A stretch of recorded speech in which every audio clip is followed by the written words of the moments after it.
To நம்ம channel கோபுரம். நான் தான் வந்து உங்களுக்கு ஹேமச்சந்திரன் அம்மா. இன்று ஒரு தகவல் வந்து ஃபஸ்ட்டு இன்றைக்கி நான் சொல்கிறேன் ஃப்ரெண்ட்ஸ். நாளைக்கு வந்து ஹேம்குட்டி சொல்லுவாங்க. சரியா? ஃபஸ்ட்டு நம்ம பார்க்க போகிறது வந்து ஜம்மு காஷ்மீர் லடாக் யூனியன் பிரதேசங்கள் உதயமான நாள். ஜம்மு காஷ்மீர் மாநிலத்தின் ஒரு பகுதியாக இருந்த லடாக் மறுசீரமைப்பு சட்டத்துக்கு பிறகு அக்டோபர் 31, 2019 அன்று லடாக் வந்து இந்தியாவின் யூனியன் பிரதேசமாக நிறுவப்பட்டது.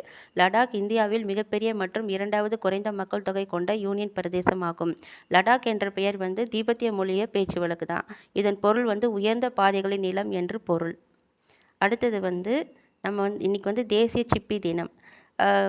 இது வந்து நன்னீர் மற்றும் கடல் நீரில் காணப்படும் ஒரு உயிரினமாகும். இந்த சிப்பியோட கிளிப்ஸ்லாம் வந்து நீங்கள் கொஞ்சம் பாருங்கள் ஃப்ரெண்ட்ஸ்.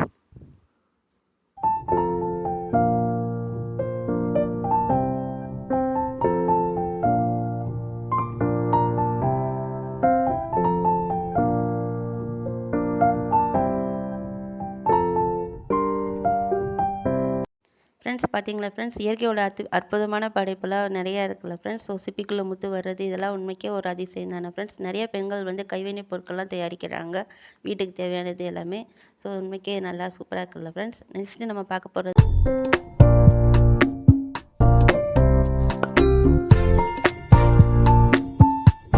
ஃப்ரெண்ட்ஸ், இப்போ நம்ம பார்க்க போகிறது வந்து இவங்க தான் வந்து திரு நீல் ஆம்ஸ்ட்ராங். இவங்க தான் வந்து நிலாவில் முதலில் தடம் பதித்த விண்வெளி வீரர் திரு நீல் ஆம்ஸ்ட்ராங். இவர்களோட பிறந்த தினம்தான் இன்று. முயன்றால் முடியாதது எதுவும் இல்லைங்கிறதுக்கு இவர் ஒரு முக்கியமான முன் உதாரணம் ஃப்ரெண்ட்ஸ். நிலாவிலே போயிட்டு தன்னுடைய காலடி தடத்தை வந்து பதிச்சுட்டு வந்தவங்க. ஆமாம்.